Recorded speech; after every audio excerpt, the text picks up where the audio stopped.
Well, let's just all whine for Hillary Clinton today because the competition is doing some good things. Good to have you with us on Ed Schultz News and Commentary. I'm so glad that Bernie Sanders is pointing out what he's had to put up with on the campaign trail. Another victory last night for Sanders. A lot of people left him for dead after New York. But he hasn't given up. And you know what's interesting now is that he's moving to the West Coast. He was in Salem, Oregon last night. And we're going to find out that this is where Bernie is really strong. His most staunch supporters are going to be found on the West Coast because they believe in change. They want change and they're willing to work for it. They got a history of doing that. He's already won Washington. He's going to win Oregon. And I think he's going to win California. But of course, the Clinton camp continues with their surrogates to be so concerned about competition.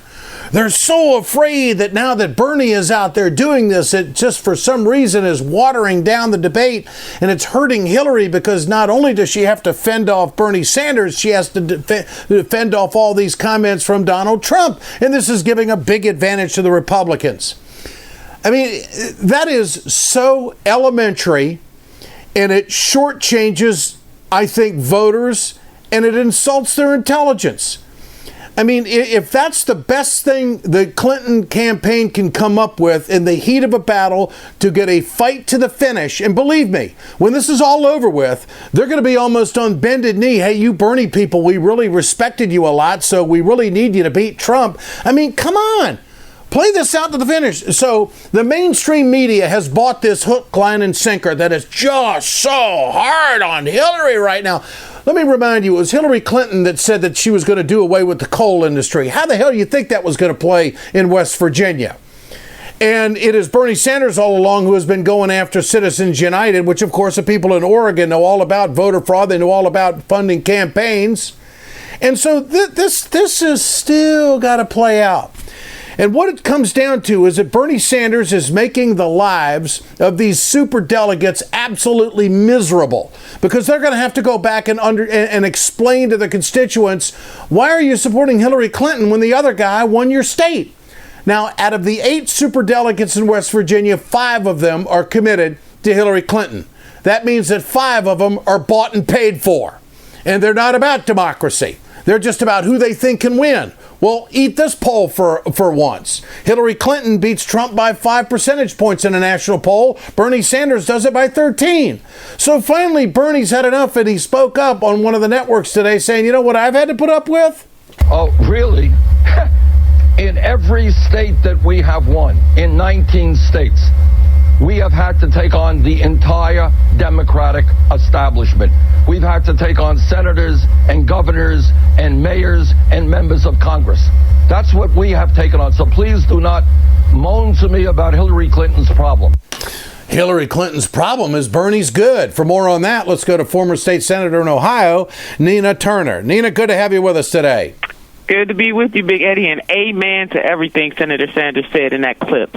Well, what is it like? I mean, behind closed doors in the Sanders camp, you almost have to be giggling at the way they're elementary, the way they're acting in such an elementary fashion about competition. What's going on? Yeah, this is coddling, at his worst form. And as Senator Sanders pointed out, he's running for president, she's running for president, and Donald Trump is running for president. So there it is. This is not a coronation, but that's exactly what they want, Big Eddie. And it was I just could not believe the line of questioning that Senator Sanders had to endure today. And he's absolutely right. The entire establishment, the entire status quo of the Democratic Party has mounted against a senator from Vermont who is very much an insurgent candidate who is shaking this whole thing up and letting folks know, whether they lean left or right, that they deserve better in the United States of America, and that people who are running for the presidency of the United States of America has the biggest stick in all the world. So he's making them own it. And so I just couldn't believe Secretary Clinton is a privileged woman. A privileged woman. You want to know hard, try to be a single mother trying to raise kids. You want to know hard, think about those coal miners who are out of jobs. You want to know hard, try to be an African American living in urban areas, or Hispanic or poor white. That's hard. But her running for president, I'll take that hard any day. So this is going to be a fight for the super delegates. What's the pitch? Give me the pitch. If I were a super delegate committed to Clinton at this point, what would you say to me? that this race is ultimately about having a Democrat win the White House, a Democrat that has been tested, tried and true, standing up for working class men and women in this country.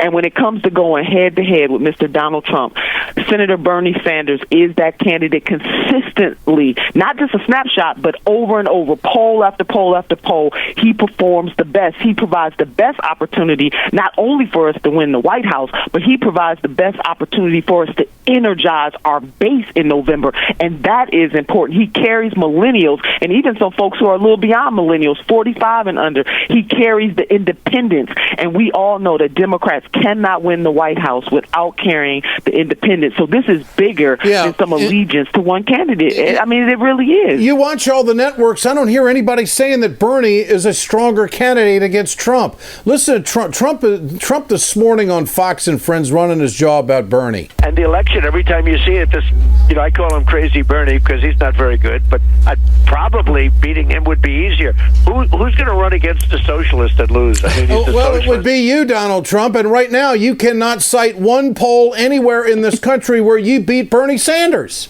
And that's so, right. I mean, how can you do an interview with Donald Trump and not bring that up to him? You know, Mr. Trump, you don't poll very well against Bernie Sanders. You can call him a socialist and Crazy Bernie all you want, but the numbers are the numbers. And you being a billionaire who knows all these deals and you know the numbers, you ought to know what this means. That's right. Call him the man that is winning over voters in that general election. He would be Mr. Trump's worst nightmare going head to head. That's what that's about. But that's, Mr. Trump doing what he usually does in terms of just trying to name and brand people. But there is no doubt. And Big Eddie, this is, again, I want your listeners to know this has been consistent, that from the beginning of this race to this moment when they started to poll head-to-head matchups, that Senator Bernie Sanders has consistently done better. And when you look at battleground states like Ohio and Pennsylvania and Florida, oh my God, Senator Sanders still beats the Donald head-to-head. Secretary Clinton loses my state by double digits, the great state of Ohio. And as we all know, no Republican has ever won the White House without taking Ohio. And that doesn't even factor in the fact that my governor will be an influencer if he decides to, get in wholeheartedly in this race. He will be an influencer in Ohio because he's polling very well in terms of his approval rating in the state of Ohio. Yeah, this is serious. Trump would be foolish not to pick John Kasich. I mean, you got to pick somebody that's going to be your best available avenue to the White House. And that's right. The influence in Ohio, and of course, you and I have talked about this in the past, but I could feel it in Cuyahoga County when I was there last fall, that there is a concern among Democrats when it comes to the strength of John Kasich. And of course, a lot of independents voted for him, and that's why he won the state of Ohio. All right, I'm trying to figure out what Vice President Joe Biden's role is in all of this. Why is he saying that Donald Trump is going to be you can't take him for granted? And it's almost as if he's taking a backdoor effort to try to get Bernie out of this competition so Hillary doesn't have to put up with it. Listen to this. Well, yeah, I think he has been underestimated from the beginning, but I also think that it's really very, very early. But I think what's going to happen here is that the constant attack coming from the Republican side, the sort of vitriol that's pouring out, I don't think it's going to wear well over the next several months. So I feel confident that Hillary will be the nominee, and I feel confident she'll be the next president. Well, I just professionally and respectfully disagree with that. You can go back to the Bush campaigns and how they vilified John Kerry, and it worked.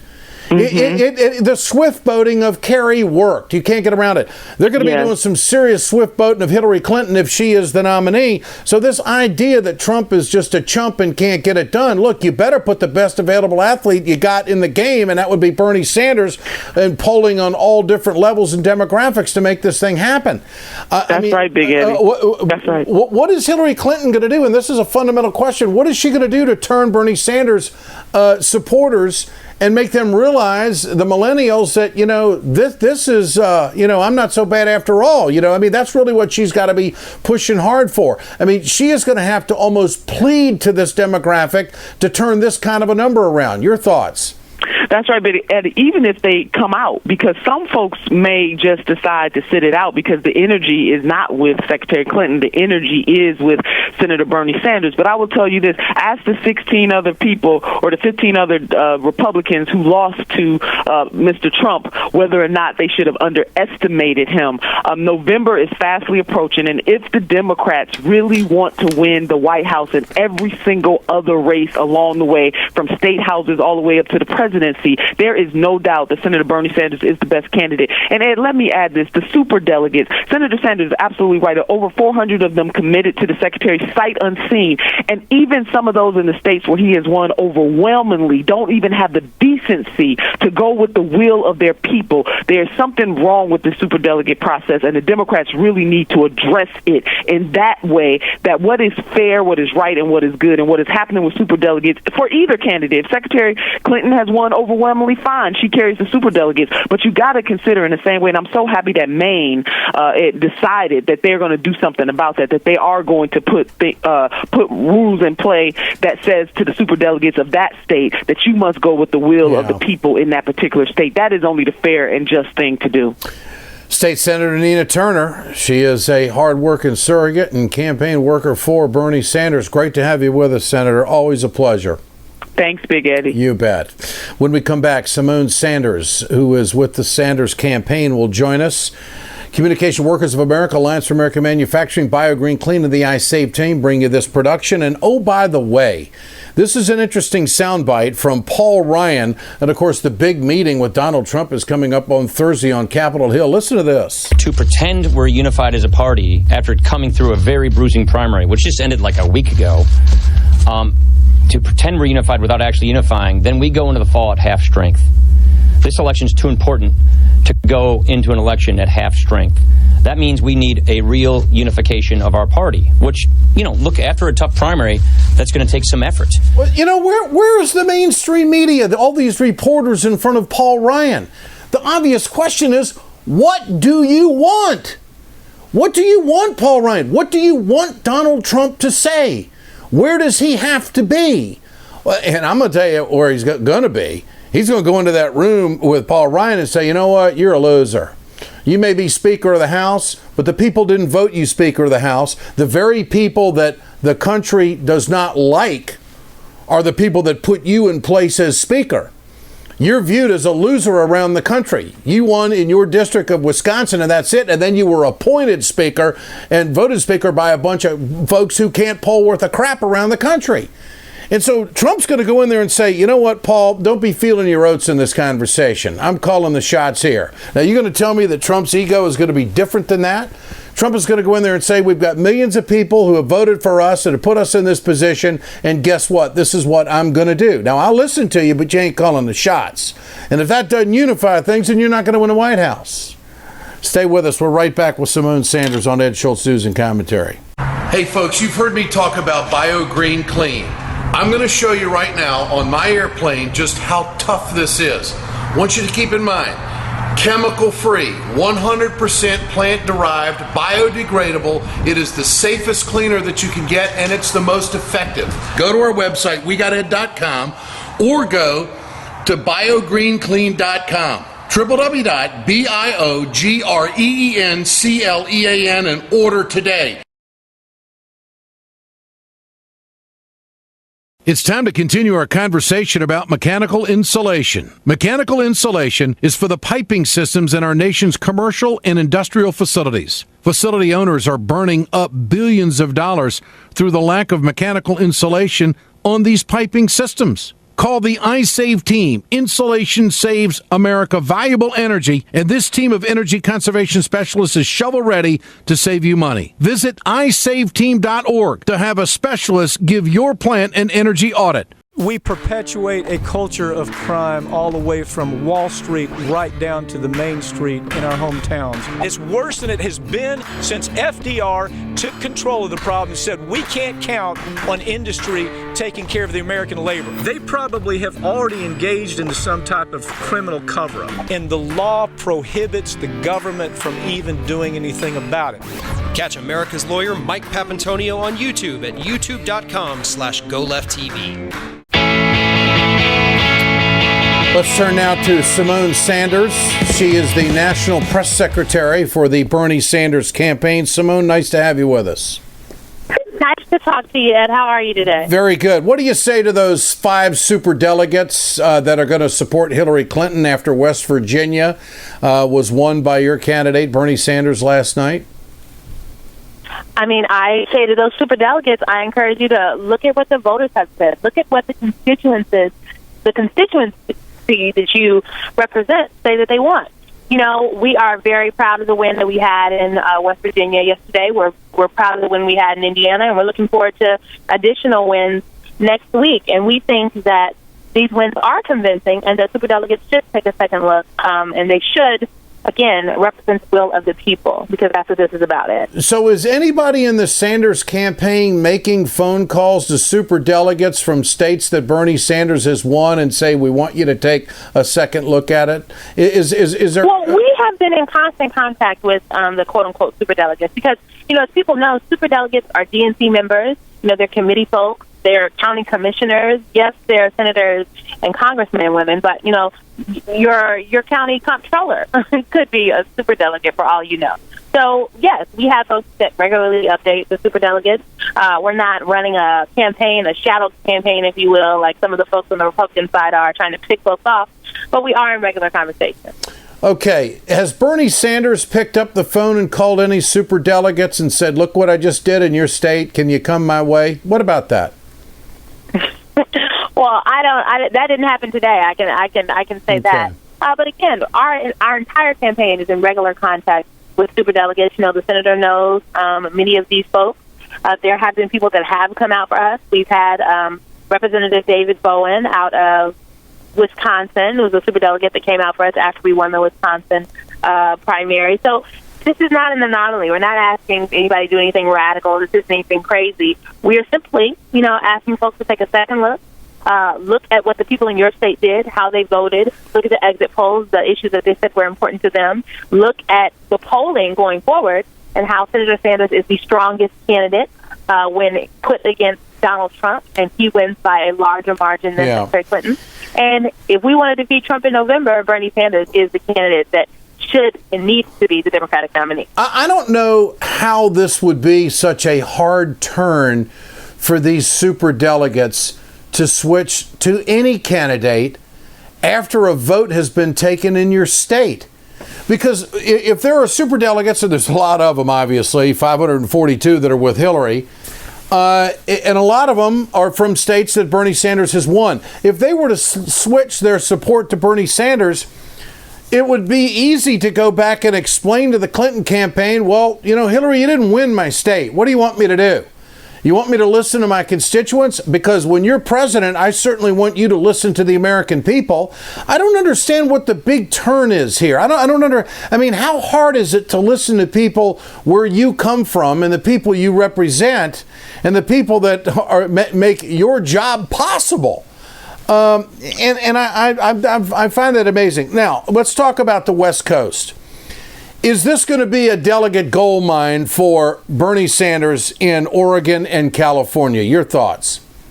Well, we think so, Ed. You know, Oregon and California are ripe territory for our campaign, particularly in California. Many of the progressive issues that the senator has made staple platforms and cornerstones of his message are things that Californians have already led the way on. We're talking about a $15 minimum wage. Folks have already been starting the conversation in California about, expanding health care, single-payer health care, criminal justice reform. So we do think this is ripe territory for us. Senator was just in California. He was in Sacramento. He was in Stockton. We popped down to San Francisco for an Ed Board meeting. He was in Oregon. And we think that we can pull out a win in both of these places. And we're looking for a win in both Oregon and California. Symone Sanders, National Press Secretary. Bernie Sanders, good to have you with us. Thanks so much. Thanks so much. You bet. Bye. Communication Workers of America, Alliance for American Manufacturing, Bio Green Clean, and the iSave team bring you Ed Schultz news and commentary. We're on the tube again tonight, 8 o'clock Eastern on RT America. You can go to RT.com. You can check us out on some cable systems and also on Dish and Direct. We'll see you tonight and back tomorrow.